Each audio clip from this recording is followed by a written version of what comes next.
Hello students, आप पढ़ रहे थे चैप्टर नंबर 8 मैग्नेटिक सब्सटेंसेस और उनकी प्रॉपर्टीज।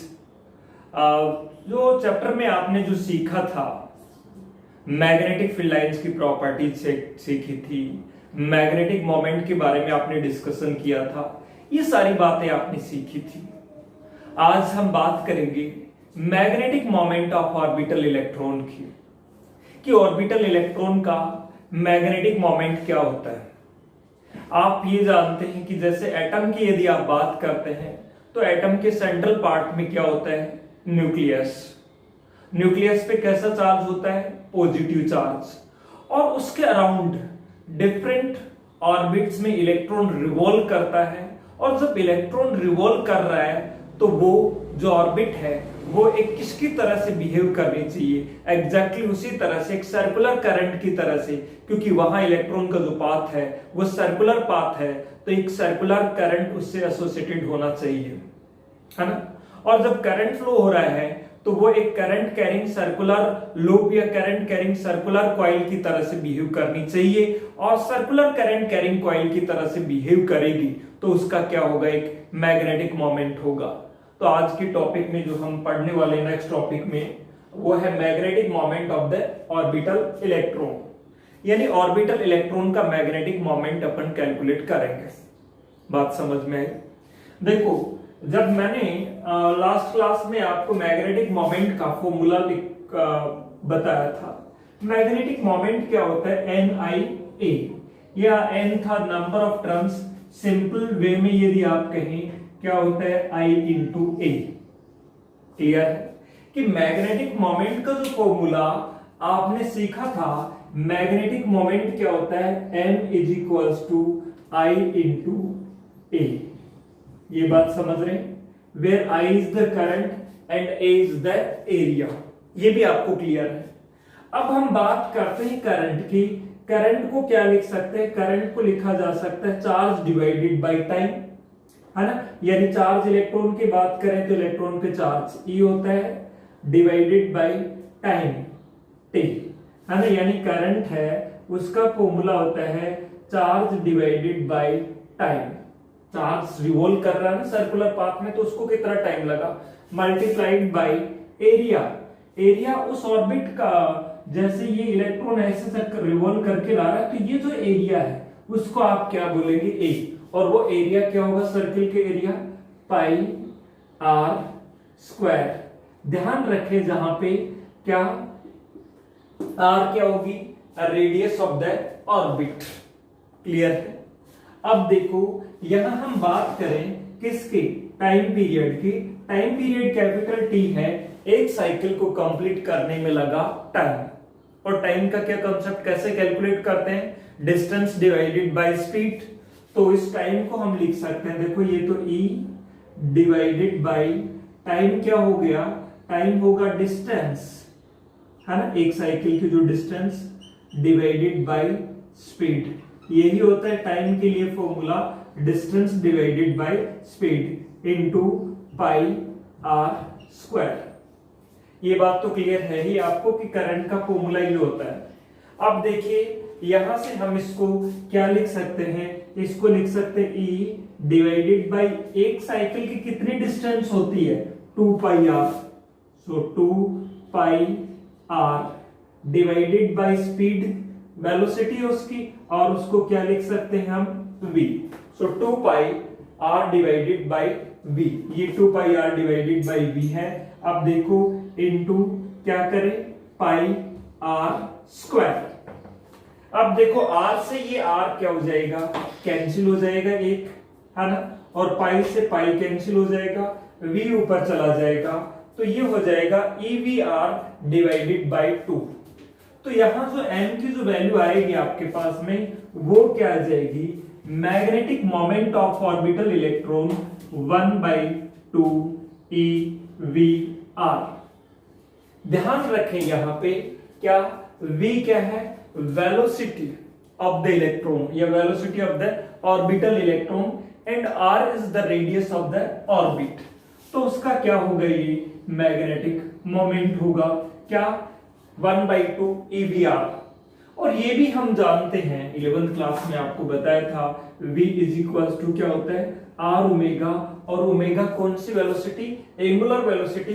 यदि इस टर्म में हम लिखना चाहें, वैसे आपकी जो टेक्स्ट बुक में यहां तक दिया हुआ है, यदि इस टर्म में हम लिखना चाहें तो यहां से ये आ जाएगा m is equal to 1/2 e, और v को क्या लिख दें r ओमेगा इंटू r, तो ये हो जाएगा 1/2 e ओमेगा आर स्क्वायर। ये होगा उस ऑर्बिटल इलेक्ट्रॉन का मैग्नेटिक मोमेंट। बात क्लियर है। अब ये मैग्नेटिक मोमेंट आ गया, इसको ध्यान रखिए कितना होता है ऑर्बिटल इलेक्ट्रॉन का magnetic moment A B R, where E का मीनिंग आपको क्लियर है, magnitude of charge on electron, और वी क्या है, वेयर हम यहां कहें कि वी क्या है, वी तो है velocity of orbital electron, velocity of orbital electron, orbital electron की वेलोसिटी। आर क्या है, R is the radius of orbit, orbit की रेडियस है। ओमेगा क्या है, ओमेगा के टर्म में लिख दिया आपने एंगुलर फ्रीक्वेंसी कह दो या एंगुलर वेलोसिटी, एंगुलर वेलोसिटी कह सकते हैं इसको, है ना, ऑफ ऑर्बिटल इलेक्ट्रॉन। तो ये बात क्लियर हो गई होगी। तो उसका जो मैग्नेटिक मोमेंट है उसके लिए क्या फॉर्मूला आ गया आपके पास में 1/2 EBR, राइट डाउन। अब यहां ये क्लियर हो गया आपको कि मैग्नेटिक मोमेंट है उसकी जो यूनिट है वो यदि पूछ ली जाए आपसे, हालांकि मैं यूनिट लिखवा चुका आपको, क्या होती है ampere into metre square. Current की क्या है एम्पियर, और एरिया की क्या है मीटर स्क्वायर। तो मैग्नेटिक मोमेंट की यूनिट क्या होती है एम्पियर इंटू मीटर स्क्वायर। अब हम बात करते हैं बोहर के मैग्नेटॉन की। हालांकि आरबीएससी में इसका एक न्यूमेरिकल क्वेश्चन है, बोहर मैग्नेटॉन होता क्या है। देखो बोहर का जो मॉडल था वो हाइड्रोजन एटम के लिए दिया गया था। क्लियर है कि बोहर का जो मॉडल था किसके लिए था, हाइड्रोजन एटम के लिए था। उसमें जो मिनिमम जो पॉसिबल स्टेबल स्टेट है हाइड्रोजन के लिए वो n इज इक्वल टू क्या है 1 है। उसमें जो इलेक्ट्रॉन रोटेट कर रहा है उसके मैग्नेटिक मोमेंट को ही क्या बोला जाएगा, उसका क्या, बोहर का मैग्नेटॉन। बात क्लियर है। तो अब हम क्या पढ़ने वाले हैं, बोहर का मैग्नेटॉन। बोहर्स मैग्नेटॉन क्या होता है वो देखिए। Bohr magneton, Bohr magneton, Bohr magneton को सीखने के लिए आप सबसे पहले इसको डिफाइन कर लें। डिफाइन क्या करें, according to Bohr's model, Bohr's model for कौन सा atom, hydrogen atom, hydrogen atom. Magnetic moment of, magnetic moment of orbital electron, orbital electron rotating in the minimum stable state, minimum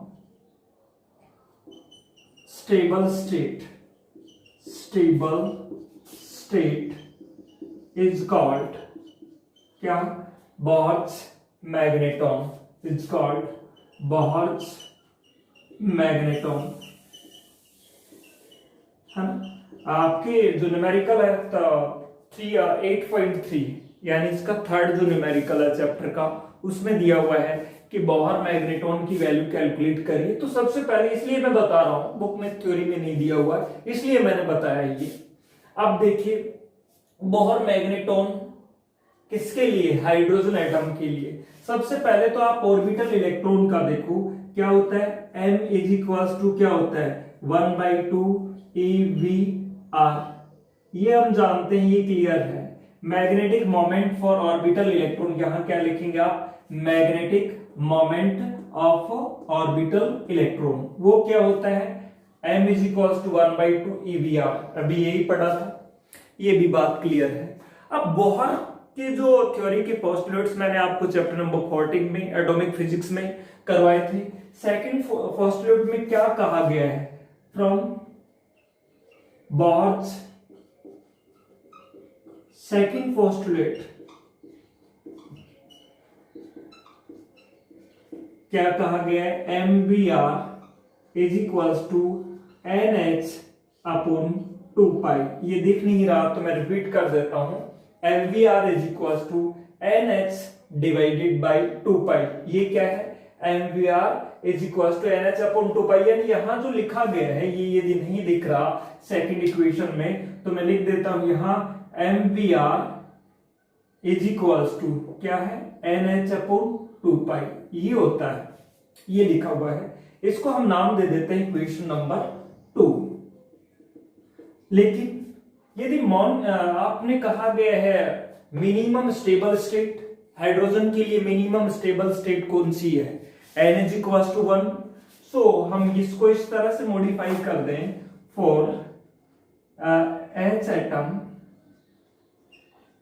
N is equals to for first orbit के लिए N is equals to 1, stable ही है first orbit में वो, तो ये आ जाएगा MVR is equals to H divided by 2 है ना, H डिवाइडेड बाई 2 इसको हम नाम दे देते हैं इक्वेशन नंबर 3। अब ये देखें आप, यहां से हमें किसकी वैल्यू चाहिए, VR की वैल्यू चाहिए, क्लियर है। यहां से आप VR की वैल्यू इजीली कैलकुलेट कर सकते हैं, कोई दिक्कत ही नहीं है यार। क्या, VR is equals to H divided by, देखो m को इधर ले जाओ, 2 m है ना, तो ये वैल्यू आ गई। Putting this value in equation 1, putting this value in equation 1 और 1 में आप रखेंगे तो देखो m की जो वैल्यू है वो क्या आ जाएगी आपके पास, 1/2 है ही, है ना, इंटू E है, इंटू VR की जगह H डिवाइडेड बाई 2 तो ये रखते हैं आप, तो EH डिवाइडेड बाई क्या आ गया, 4 इसी को बोला जाता है बोहर्स मैग्नेटॉन। और ये सारी जो वैल्यूज हैं, जैसे हम रख सकते हैं, E क्या है, इलेक्ट्रॉन पर चार्ज है ना, कितना होता है 1.6 into 10⁻⁻19 coulomb. H Planck's constant है जिसकी वैल्यू हमें पता है कितना, 6.63 into 10⁻34 divided by 4 into pi की वैल्यू 3.14 और n क्या है, मास ऑफ इलेक्ट्रॉन जिसकी वैल्यू कितनी होती है 9.1 इंटू 10⁻31। ये एक स्टैंडर्ड कैलकुलेशन है, फिक्स कैलकुलेशन है, इसको हम कैलकुलेट करते हैं तो ये कैलकुलेशन नियर अबाउट अप्रोक्सीमेट में ये आती है आपकी 9.3 इंटू 10⁻24 और यूनिट क्या होती है इसकी, ampere into metre square, ampere into metre square. तो इसी को बोला जाता है बोहर का मैग्नेटॉन, है ना, ये वैल्यू होते हैं बोहर के मैग्नेटॉन की। ये लिखिए इसको, न्यूमेरिकल करते हैं इसके। सो नोट कर लिया, आप देखिए इसके न्यूमेरिकल कर लेते हैं कुछ। न्यूमेरिकल में एक बार मैग्नेट है जिसकी इफेक्टिव लेंथ आपको गिवन है ना, जैसे 5 सेंटीमीटर, और उसकी जो पोल स्ट्रेंथ है वो भी गिवन है आपको कितना, 40 एम्पियर इंटू मीटर। जैसे लिख देता हूं मैं न्यूमेरिकल, है ना, क्वेश्चन में क्या कहा गया है, the effective length of a bar magnet is 5 centimetre, ठीक है। And its pole strength of each pole equal होती है ना वैसे, is 40 ampere into metre. Find out its magnetic moment, find out its magnetic moment, its magnetic moment। ये आपका question है, first question आपकी टेक्स्ट बुक का। तो इस क्वेश्चन में फर्स्टली हम वो वैल्यूज लिख लेते हैं जो हमें गिवन है। इफेक्टिव लेंथ वैसे एल भी मान लेते हैं अपन, लेकिन अपन ने मैंने जो करवाया उसमें 12 मांगी है ना। तो आप इसको ध्यान रखें कि इफेक्टिव लेंथ को डायरेक्ट हम किससे मल्टीप्लाई कर देते हैं, पोल स्ट्रेंथ से, तो क्या आ जाता है, मैग्नेटिक मोमेंट आ जाता है। आप गलती जो इसमें करते हैं वो क्या करते हैं, आया हुआ क्वेश्चन है, गलती करते देखो, फर्स्टली हम जो गिवन वैल्यू है वो लिख लेते हैं, क्या, बार मैग्नेट की जो लेंथ है, इफेक्टिव लेंथ है एल, या अपन मानते हैं 12 है ना, 12 वो कितनी है 5 सेंटीमीटर, और सेंटीमीटर को मीटर में कन्वर्ट कर लो, 5 इंटू 10⁻⁻2 मीटर। ये बात क्लियर है। इसके बाद में पोल स्ट्रेंथ हर एक पोल की यानी m वो गिवन है 40 एम्पियर इंटू मीटर। ये बात भी हमें मैग्नेटिक मोमेंट निकालना है, यानी डाइपोल मैग्नेटिक मोमेंट की बात कर रहा है, कैपिटल M हमें कैलकुलेट करना। अब आप कैपिटल M का जो फॉर्मूला जानते हैं m इंटू 12 है ना, और आप क्या करते हैं m को रख ही देते हैं और इसकी जगह 12 ना रख करके l लिख देते हैं। अदरवाइज ध्यान रखो m into l, otherwise length ले रहे हो तो ये जो 12 जो लेंथ है वो 12 की वैल्यू है, यानी इसको इससे मल्टीप्लाई करना होता है, ये ध्यान रखना।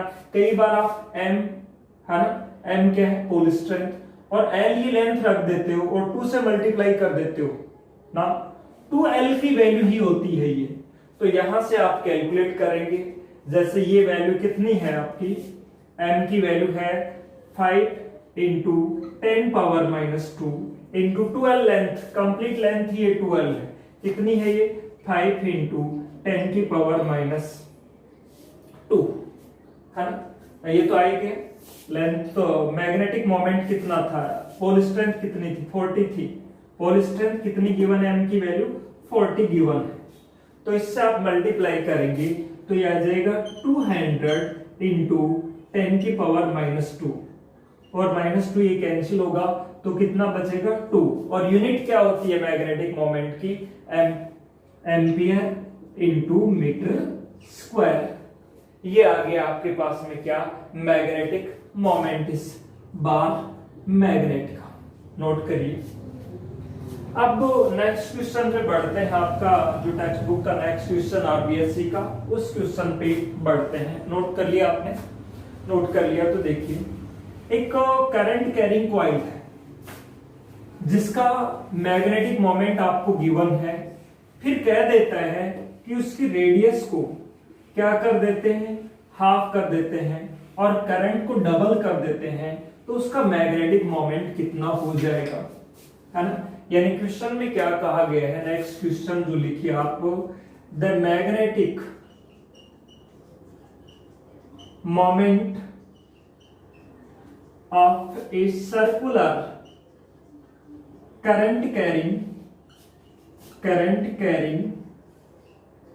कॉइल इज जैसे 5 एम्पियर इंटू मीटर स्क्वायर, है ना। If its radius is double, radius is half, and current is doubled,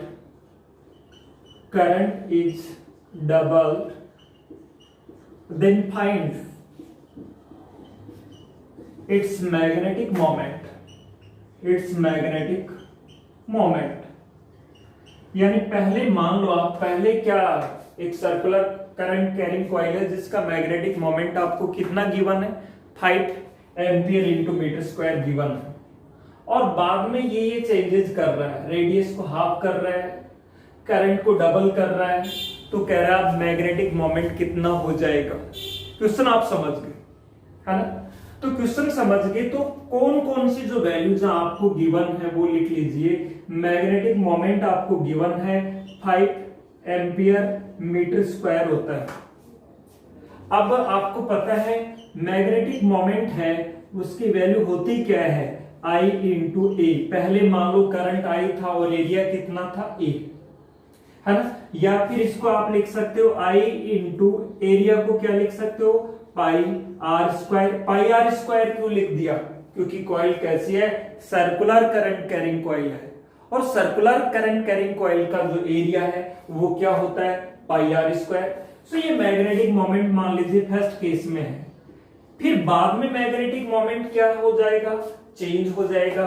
हमने मान लिया कितना हो जाएगा, एम डैश, वो क्या होगा I dash into pi R dash का स्क्वायर, क्योंकि ये वैल्यूज बदल गई है। आई डैश भी क्या किया गया है, डबल किया गया है। दैट मींस आई डैश की वैल्यू कितनी करने के लिए बोला आपको, 2i, पहले जो करंट था उसका double, into pi into R dash को कितना करने के लिए बोला गया है, हाफ। हाफ का मतलब r/2 और उसका क्या है, स्क्वायर। तो देखो ये जो मैग्नेटिक मोमेंट है आपके पास जो आएगा वो क्या आएगा, 2i पाई, है ना, 2i pi into R square divided by 4, और ये इस तरह से कैंसिल हो जाएगा, ये क्या बचेगा 2। और ये देखिए फिर यहां से ये वैल्यू आ जाएगी i, है ना, या पाई आई आर स्क्वायर, यही तो है, या i into pi R square जो वैल्यू आई थी, i pi R square divided by 2। ये जो वैल्यू है ये क्या था, पहले वाला मैग्नेटिक मोमेंट यही तो था। तो इसकी जगह पे आप क्या रख सकते हैं, इसकी जगह पे रख सकते हैं आप m। तो m dash is equals to m/2, यानी हाफ हो जाएगा। और m/2 की वैल्यू देखो, अब हम ये यहां से m डैश निकालेंगे तो वैल्यू क्या आ जाएगी, m की वैल्यू कितनी गिवन है, 5 गिवन है, और उसका क्या कर दें आप, हाफ कर दें, तो 2.5 और यूनिट क्या होती है, एम्पियर इंटू मीटर स्क्वायर। तो उसका मैग्नेटिक मोमेंट है वो ये हो जाएगा। क्लियर है, नोट करिए, नोट कर लिया ये आप। तो देखिए अब intensity of magnetic field. Next हम, अब आप में ऐसा फील होगा जैसे इलेक्ट्रोस्टैटिक में पढ़ा था आपने चैप्टर नंबर 1 में, बिल्कुल वैसा वैसा सही लगता जाएगा आपको। क्या है नाम, intensity of magnetic field. Intensity of magnetic field को हमने 7th चैप्टर में भी, magnetic effect of electric current में भी बात की थी, वहां रिप्रेजेंट किया था इसको कैपिटल बी से, वही है, वही हम देख रहे हैं, है ना। क्या नाम है, इंटेंसिटी ऑफ मैग्नेटिक फील्ड। वैसे यदि देखें कि इंटेंसिटी ऑफ मैग्नेटिक फील्ड होता क्या है, यदि हम कहें इसको सिंपल वे में, जैसे इंटेंसिटी ऑफ इलेक्ट्रिक फील्ड क्या होता था, इलेक्ट्रिक फील्ड की इंटेंसिटी होती थी force experience bye a unit positive charge. यहां मैग्नेटिज्म में चार्ज की बात नहीं कर रहे, मैग्नेट में हम कर रहे हैं पोल स्ट्रेंथ की, चार्ज की जगह यहां पे पोल स्ट्रेंथ होगी। तो हम, और पोल भी पॉजिटिव, वहां पॉजिटिव चार्ज होता था, यहां पॉजिटिव चार्ज की जगह पे नॉर्थ पोल की पोल स्ट्रेंथ होगी, और नेगेटिव चार्ज की जगह पे साउथ पोल की पोल स्ट्रेंथ होगी। ये बात ध्यान रखिए। तो यहां मैग्नेटिक फील्ड क्या होगा, फोर्स एक्सपीरियंस बाय, है ना, क्या ए यूनिट पोल स्ट्रेंथ, यानी ऐसा पोल जिसकी पोल स्ट्रेंथ क्या हो, यूनिट हो, और कौन सा पोल, नॉर्थ पोल, उसकी force experience by north pole of unit pole strength is called क्या, मैग्नेटिक फील्ड इंटेंसिटी। खैर हम इसको ऐसे ना करके हमें सीधा कॉन्सेप्ट पे जाना है, यानी आप कहें कि एक नॉर्थ पोल है और नॉर्थ पोल है, देखो साउथ की पोल स्ट्रेंथ -m और नॉर्थ की क्या होती है +m, पोल स्ट्रेंथ क्या है m, और वो कहीं पे भी मैग्नेटिक फील्ड में रख दिया है तो कितना फोर्स एक्सपीरियंस कर रहा है F। यदि उसकी पोल स्ट्रेंथ m ना होती नॉर्थ वाले की तो क्या होती 1 होती, तो वो कितना फोर्स एक्सपीरियंस करता F/m, और इसी फोर्स को हम बोलेंगे उस जगह की क्या इंटेंसिटी ऑफ मैग्नेटिक फील्ड। तो ये फॉर्मूला m जहां पे मास नहीं है, m जहां पे क्या है उस नॉर्थ पोल की पोल स्ट्रेंथ। तो खैर अब हमारे पास दूसरा तरीका हम जो डायरेक्ट हम लिखेंगे, जैसे यहां लिखना चाहें तो हम ये लिख सकते हैं, यहां तो जो फॉर्मूला हमारे पास वो क्या है, इसका फॉर्मूला है F/m। अच्छा, अब एक बात और देखनी है आपको, जब मैंने इलेक्ट्रोस्टैटिक में बात की किसी भी चार्ज q से r डिस्टेंस पे क्या होता है इलेक्ट्रिक फील्ड, और वो इलेक्ट्रिक फील्ड होता था kq/r²।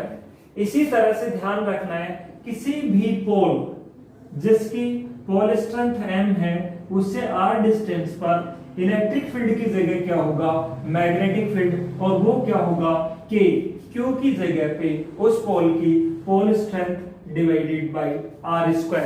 और वहां k की वैल्यू इलेक्ट्रोस्टैटिक में k की वैल्यू क्या आई थी 1/4πε0। मैग्नेटिज्म में k की वैल्यू क्या होती है, मैग्नेटिज्म में k की वैल्यू होती है μ0/4π, है ना। ये तो किसी भी पोल जिसकी पोल स्ट्रेंथ m है उससे r डिस्टेंस पे मैग्नेटिक फील्ड कितना होगा μ0/4π × m/r²। ये ध्यान रखें। डायरेक्शन किधर होगी, उस पोल से उस पॉइंट को ज्वाइन करने वाली लाइन के अलोंग। तो मैं डायरेक्ट लिख रहा हूं मैग्नेटिक फील्ड इंटेंसिटी है due to a magnetic pole at a distance of r from it can be written as μ0m divided by 4πr²। यानी यही ध्यान रखना है, यहां आपको कुछ भी नहीं रखना, सिर्फ यही ध्यान रखना है क्या, magnetic field due to a magnetic पोल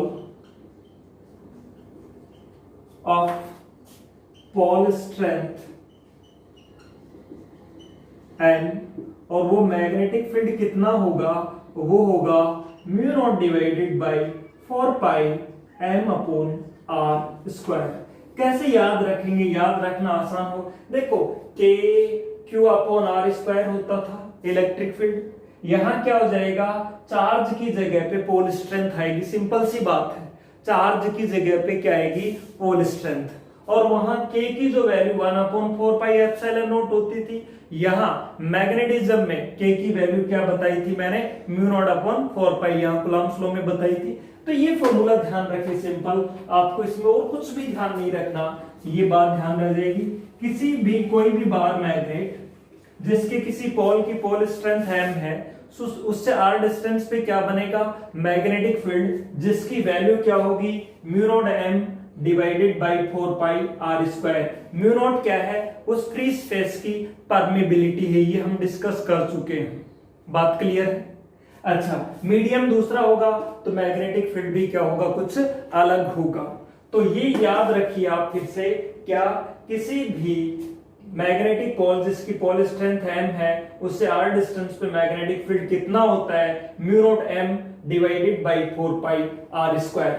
अब हम जो बात करेंगे, हालांकि ये जो टॉपिक्स हैं वो सीबीएसई ने डिलीट कर दिए हैं और आरबीएसई में भी कुछ ज्यादा आते नहीं है, क्योंकि ये टॉपिक सारे के सारे आपको ऐसा लगेगा कि आपने इलेक्ट्रोस्टैटिक में पढ़ लिए, बस वहां पे इलेक्ट्रिक चार्ज था, यहाँ पे क्या है मैग्नेट है, वहां पे इलेक्ट्रिक डाइपोल था और यहाँ क्या आएगा मैग्नेटिक डाइपोल। बात क्लियर है। मैग्नेट ऑलवेज क्या होती है एक डाइपोल की फॉर्म में ही होती है, मोनोपोल की फॉर्म में नहीं होती। तो अब हम जो टॉपिक पढ़ने जा रहे हैं सारे के सारे वही टॉपिक पढ़ेंगे। किसी भी बार मैग्नेट के कारण उसके एक्सियल पॉइंट पे मैग्नेटिक फील्ड निकालेंगे, वहां इलेक्ट्रिक डाइपोल के कारण उसके एक्सियल पॉइंट पे इलेक्ट्रिक फील्ड कैलकुलेट किया था, फिर हम वहां ने वहां हमने क्या कैलकुलेट किया था, इलेक्ट्रिक डाइपोल के कारण उसकी इक्वेटोरियल लाइन पे इलेक्ट्रिक फील्ड कैलकुलेट किया था। यहां हम कैलकुलेट करेंगे बार मैग्नेट के कारण उसकी इक्वेटोरियल लाइन पर मैग्नेटिक फील्ड। वहां हमने देखा था इलेक्ट्रिक डाइपोल को जब किसी इलेक्ट्रिक फील्ड में रखते थे तो उस पर टॉर्क लगता था, उस टॉर्क को कैलकुलेट किया था। यहां बार मैग्नेट को मैग्नेटिक फील्ड में रखेंगे तो इस पर भी क्या लगेगा, एक टॉर्क लगेगा और उस टॉर्क को अपन कैलकुलेट करेंगे। बात क्लियर है? अच्छा, अब देखिए यहां से हम बात करने वाले हैं, टॉपिक का नाम लिखिए आप क्या, मैग्नेटिक फील्ड। मैग्नेटिक फील्ड है ना, due to a bar magnet on its axial line। किसी भी बार मैग्नेट के कारण उसकी एक्सियल लाइन पे आप क्या कैलकुलेट करेंगे, मैग्नेटिक फील्ड कैलकुलेट करेंगे। टॉपिक का नाम क्या है, magnetic field due to a bar magnet on its axial line.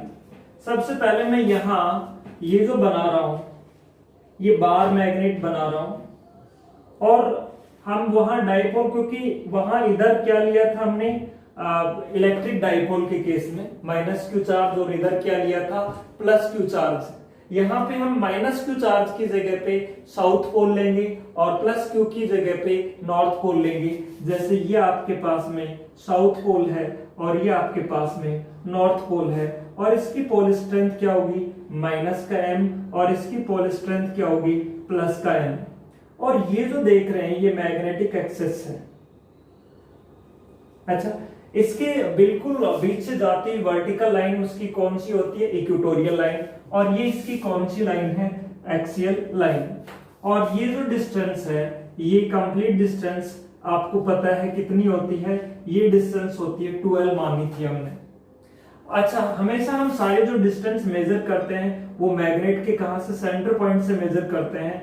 इसके सेंटर पॉइंट से हम इसके एक्सेस पर कितनी दूरी पर, r दूरी पर कोई पॉइंट ले लेते हैं, जैसे पॉइंट P, और इस पॉइंट पर हमें क्या निकालना है, मैग्नेटिक फील्ड कैलकुलेट करना है। आप समझ रहे हैं क्या किया आपने एक बार मैग्नेट लिया है जिसकी पोल स्ट्रेंथ कितनी है, स्मॉल m, और मैग्नेटिक मोमेंट हम मान लेंगे कैपिटल M, और उसके सेंटर से कितना डिस्टेंस पे, स्मॉल r डिस्टेंस पे हमने कोई पॉइंट P लिया है जिस पॉइंट पर हमें क्या निकालना है, मैग्नेटिक फील्ड निकालना है। वैसे नॉर्थ पोल है, ये भी मैग्नेटिक फील्ड बनाएगा जिसकी डायरेक्शन यूं होगी, और साउथ वाला है ये भी मैग्नेटिक फील्ड बनाएगा जिसकी डायरेक्शन यूं होगी, साउथ की ओर होगा। ज्यादा मैग्नेटिक फील्ड कौन सा होगा, नॉर्थ वाले का, क्योंकि डिस्टेंस क्या है, नजदीक है, और साउथ वाले का क्या होगा, कम होगा। तो नॉर्थ वाला जो मैग्नेटिक फील्ड बना रहा है उसको मैं BN नाम दे दूं, और साउथ वाला जो बना रहा है उसको मैं BS नाम दे दूं, तो दोनों की डायरेक्शन क्या होगी, अपोजिट होगी। हाँ, लेकिन अपोजिट होगी उस टाइम हम पोल स्ट्रेंथ क्या मानेंगे, सेम मानेंगे। अच्छा, नेट मैग्नेटिक फील्ड क्या होगा, जो नॉर्थ वाला बना रहा है उसको प्लस में ले लेंगे, साउथ वाले को किस में ले लेंगे, माइनस में ले लेंगे, तो P पॉइंट पर नेट मैग्नेटिक फील्ड आ जाएगा आपके पास। सो सबसे पहले हम ये कैलकुलेट, देखो ये वाला पोल भी यहां मैग्नेटिक फील्ड बनाएगा कितना, BM, ये वाला पोल भी यहाँ पे मैग्नेटिक फील्ड बनाएगा कितना, BS, और दोनों की जो डायरेक्शन है वो क्या है, इस लाइन के अलोंग है, तो नेट मैग्नेटिक फील्ड क्या होगा, दोनों मैग्नेटिक फील्ड का वेक्टर सम। क्लियर? अब देखो हम बात करते हैं, consider a bar magnet having magnetic moment क्या माने, capital M and A point क्या, P, ये वाला point P at a distance of small r from the center of magnet और कौन से, ऑन इट्स एक्सियल लाइन। क्या करना है इसको, where we have to find out magnetic field. इस पॉइंट पे आपको मैग्नेटिक फील्ड कैलकुलेट करना है। अब मैग्नेटिक फील्ड कैलकुलेट करने का मैं ये एरो वगैरह लगाऊं मत चाहिए, देखो मैं बताऊं आप एरो में क्या, आप कंफ्यूजन दूर करें। सबसे पहले तो नॉर्थ पोल के कारण यहां पी पॉइंट पर मैग्नेटिक फील्ड निकालें। फर्स्टली मैं यहां लिख रहा हूं magnetic field due to N pole on point P. P point पर नॉर्थ पोल के कारण मैग्नेटिक फील्ड। थोड़ी देर पहले इक्वेशन लिखी थी क्या, बी होता है mu naught M divided by 4 pi R square. ये देखें आप डिस्टेंस कितनी है इससे, ये वाली डिस्टेंस इस पोल से कितनी है, ये कंप्लीट डिस्टेंस आर है, और जिसमें से ये वाली जो डिस्टेंस है वो कितनी होती है एल, और ये भी कितनी होती है एल। ये बात क्लियर है। तो आर इसको रखने की जरूरत नहीं, आर का मतलब इस पोल से इस पॉइंट पी की डिस्टेंस कितनी है। देखो मैग्नेटिक फील्ड नॉर्थ पोल के कारण होगा mu naught into north pole की पोल स्ट्रेंथ क्या होती है प्लस का एम डिवाइडेड बाई 4 पाई, और डिस्टेंस का स्क्वायर, ये डिस्टेंस कंप्लीट आर है, आर में से ये रहेगी एल, तो ये वाली कितनी बची आर माइनस एल, तो ये होगा आर माइनस एल का स्क्वायर। ये जो लिखा हुआ है नॉर्थ पोल के कारण मैग्नेटिक फील्ड कितना होगा mu naught M divided by 4 pi, और फिर डिस्टेंस का स्क्वायर, डिस्टेंस ये है नॉर्थ पोल की पॉइंट से कितनी है, ये कंप्लीट आर है, एल ये है, तो ये कितनी रह जाएगी आर माइनस एल। और डायरेक्शन किधर होगी, है ना, इस लाइन के अलोंग, इस लाइन के अलोंग होगी। इस लाइन के अलोंग का मतलब है साउथ से नॉर्थ की ओर, S2N। ये बात क्लियर है। इसको हम नाम दे देते हैं इक्वेशन नंबर 1। अब देखिए, अब यहां पर आप देखिए कि जो मैग्नेटिक फील्ड है कौन से का, साउथ पोल भी यहां पे क्या बनाएगा मैग्नेटिक फील्ड, तो आप लिखेंगे magnetic field due to S pole, और वो मैग्नेटिक फील्ड कितना होगा बी एस, नाम दे देते हैं इसको म्यू नॉट एम। अब इसकी पोल स्ट्रेंथ माइनस एम है, देखो यहां divided by 4 pi into distance, दूरी कितनी होगी, ये दूरी आर है और ये एल है, तो यहां से यहां की दूरी कितनी होगी R plus L, distance R plus L उसका स्क्वायर। अब ये भी किधर होगी S2N, यहां पे यही है इंपॉर्टेंट कि S2N यदि लेंगे, ये भी आप ये जो फॉर्मूला है ये काम में लेंगे, यदि इसमें प्लस या माइनस की जगह सही लेते हैं, प्लस नॉर्थ पोल को प्लस लेते हैं, साउथ को माइनस एम लेते हैं, तो डायरेक्शन हमेशा किधर लेनी है पॉइंट पी की ओर ही लेनी है, मैग्नेट से पॉइंट पी की तरफ, यानी एस से एन की तरफ। यदि यहां आप प्लस लगा देते हैं, है ना, या आप लिख सकते हैं B S is equals to mu naught M divided by 4 pi R plus L का स्क्वायर, और इसको माइनस को प्लस कर दिया तो N2 क्या कर सकते हैं S, यानी BS और BN दोनों की डायरेक्शन एक दूसरे के क्या है अपोजिट हैं। तो नेट मैग्नेटिक फील्ड क्या होगा, यदि अपोजिट है तो इसमें से इस वाले को माइनस कर दोगे, और उस केस में सेम थी तो क्या कर दोगे प्लस कर दोगे, दोनों में आंसर सेम ही आएगा, प्लस करोगे तो भी देखो ये माइनस हो जाएगा, माइनस ही होना है, और यदि ये करोगे ये लिखोगे तो इसमें से इसको क्या करना है माइनस करना है, क्योंकि दोनों डायरेक्शन क्या है अपोजिट है।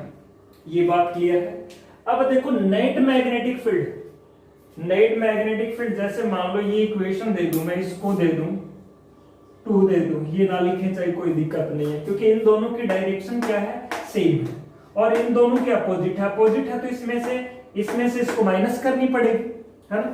तो आप नेक्स्ट क्या लिखेंगे, the net magnetic field at point P, है ना, the net magnetic field at point P, net magnetic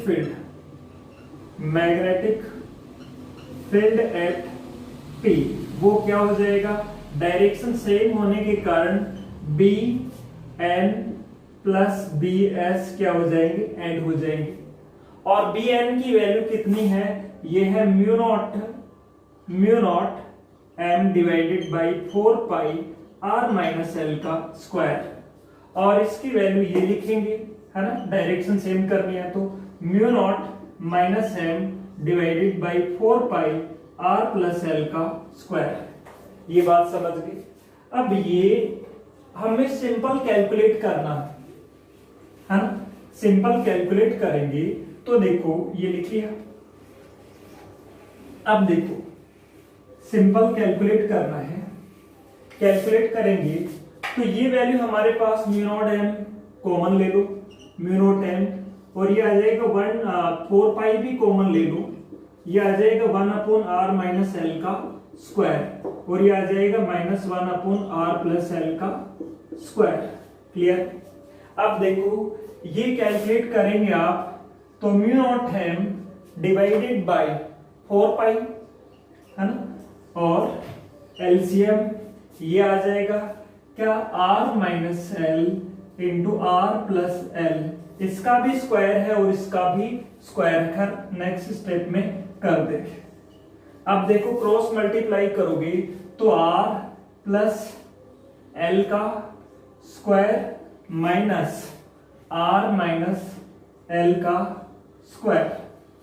अब ये वैल्यू आपके पास में आ जाएगी mu naught M divided by 4 pi a plus B का होल स्क्वायर से ओपन कर दो इसको, क्या, R square plus L square plus 2RL minus R square plus L square minus 2RL, और ये देखो इसका भी स्क्वायर है, स्क्वायर से लिखा जा सकता है R माइनस L का और R प्लस L का इस पूरे का ही होल स्क्वायर लिख सकते हैं इसको। अब ये लिखने के बाद में ये जो वैल्यू है आपके पास ये आ जाएगी mu naught M divided by 4 pi R square plus L square plus 2RL minus R square minus L square plus 2RL, और डिवाइडेड बाय ये देखो x minus Y into X plus Y क्या होता है, X square minus Y square, तो ये हो जाएगा R square minus L square और उसका भी क्या है, होल स्क्वायर, है ना, स्क्वायर है इसका भी। अब देखो यहां से ये टर्म्स कैंसिल हो रहे हैं, R स्क्वायर कैंसिल हो रहा है, L स्क्वायर कैंसिल हो रहा है, 2RL क्या हो गए, 4RL हो गए, तो ये आ गया mu naught M divided by 4 pi into 4RL, cancel मत करिए चाहे इसको एक बार, है ना, divided by R square minus L square का होल स्क्वायर। ये बात समझ में आ गई।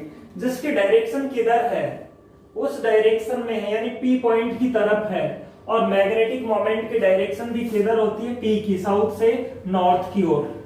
तो ये वैल्यू इसको मैं इस तरह से लिख दूं, यदि B is equal to mu naught M, और इसको मैं लिख दूं 2 इंटू 2, तो 2L इंटू 2 बच गया, तो आप लिख सकते हैं 12 इंटू 2R, यही बन जाएगा, divided by 4 pi R square minus L square का होल स्क्वायर।